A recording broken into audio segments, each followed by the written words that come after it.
Hello, ladies and gents. The Disney Scarlett Johansson lawsuit continues, but the ramifications are sort of broadening out even further now. And you read from the title, well, I don't know if I've included this in the title, but basically the Russo brothers are essentially up in arms going, don't know if we're going to work with you guys anymore. Now, a lot of people will look at them and go, well, they have made very little movies, right? Very few movies. But they're a favourite for Disney because they've made Disney a lot of money. So them halting negotiations with Disney is huge. But I also want to go into some of the details, now it's been revealed anyway, in a Wall Street Journal article about what Scarlett Johansson thought she was due to be getting. Because I do think it's actually quite laughable. Like, she was never going to get that money. So I do want to go into that. And I still think ultimately, you know, if breach of contract has taken place, terrible, Disney deserves to be sued. But the details that have been revealed on this are really, really quite outlandish, and you'll see what I mean. But let's dive into this first and foremost. So here we go. Here's the Russo brothers article part. Anyway, it says the outcome of the legal battle could help set new compensation benchmarks for digital releases, right? According to current and former Disney employees interviewed for this article, as well as executives who do business with the studio. That's just legal precedent. It's a fact. Any legal precedent set from this lawsuit will take effect moving forward. You know, anyone would be able to sue anyone for anything pertaining to this type of thing if it is successful. So it undoubtedly will always change things because Disney will want to avoid any of this. Maybe, you know, the court will decide, if it's in favour of Scarlett anyway, that Disney owes them a certain amount of money, and then those percentile factors will be factored into compensation benchmarks, as they put here anyway, the phrasing, in future contracts moving forward. So that's just a fact. That is absolutely what would happen.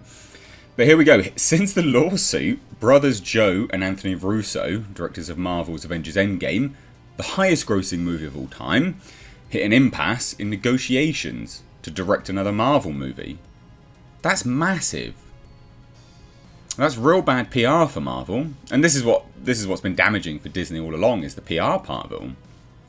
And they say further, the Johansson dispute left them unsure how their next movie would be distributed and how they would be paid, according to people familiar with the matter. And the Russos declined to comment. I mean, they're literally going, hey, we don't know if we're going to get any money. Like, why would we work for you? That's massive. That's not a small thing. That's really, really, really big.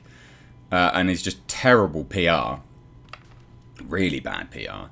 And you think that you think that they would want to work with Disney again, because they're not big directors, they're not big time directors. You look at their filmography, yes, they've done very successful with Disney, but outside of that, not really. And yeah, because of their work with Disney, they've become the hot item in Hollywood. But again, they don't command as much weight and power even as, say, a Ridley Scott type. You know, you say that name, we say James Cameron. You know, that makes people's ears prick up. And the Russo brothers, you go, oh yeah, they made that comic book movie. So it's fascinating to see even they are looking to turn Disney down.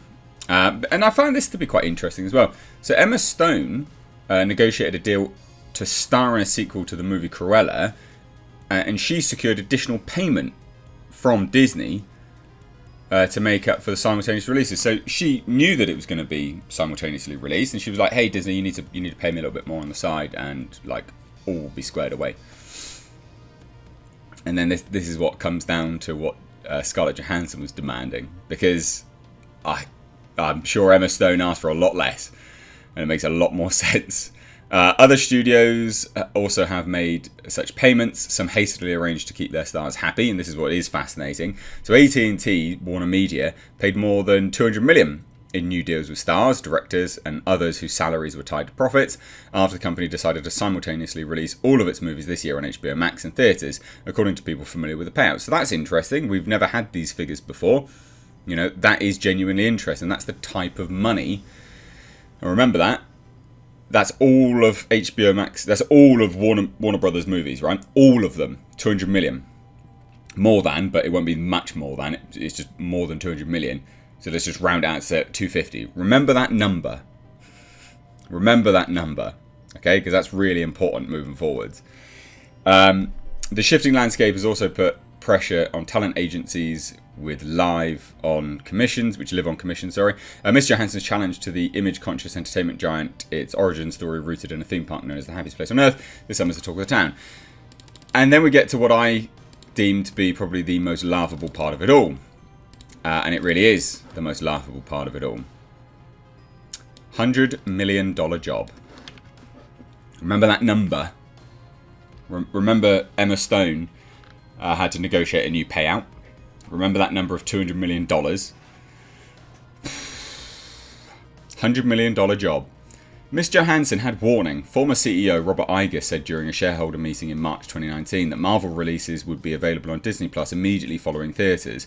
That prompted Miss Johansson's team to ask Disney to guarantee that Black Widow would receive a traditional big screen release, her lawsuit said. Marvel's chief counsel Dave Galuzzi wrote in response that it is 100% our plan to do a typical wide release of Black Widow. Should that change, he wrote, we would need to discuss this with you and come to an understanding as the deal is based on a series of very large box office bonuses. After the simultaneous release was announced, Miss Johansson's team made an opening bid. Pay the actress $80 million.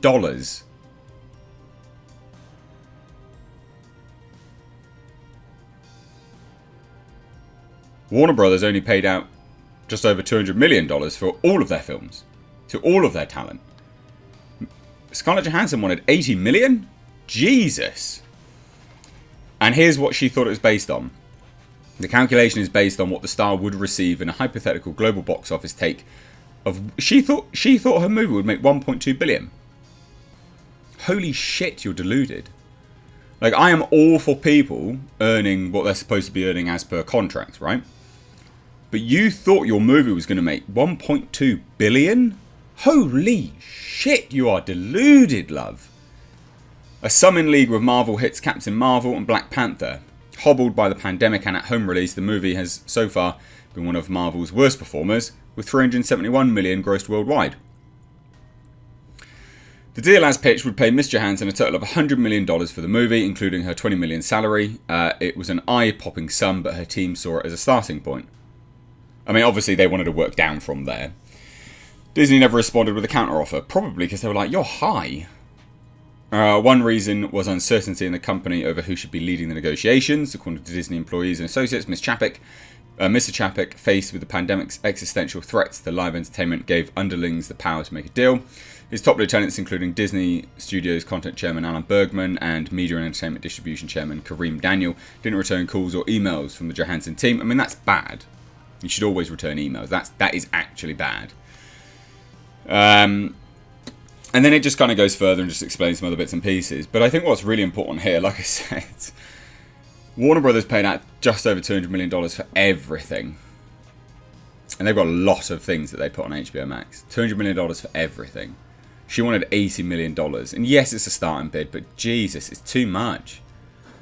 You know, it's too much. And that, based on the calculation of $1.2 billion, you thought your movie was going to make. Are you actually high? Are you alright? Because that's not going to happen, is it? That's just not going to happen.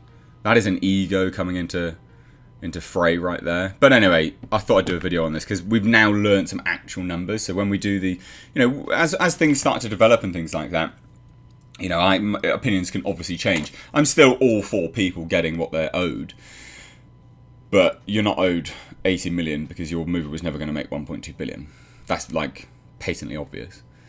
But let me know what you guys think down below in the comment section. If you're new here, do hit subscribe. Thanks so much for watching. Cheers. Take care.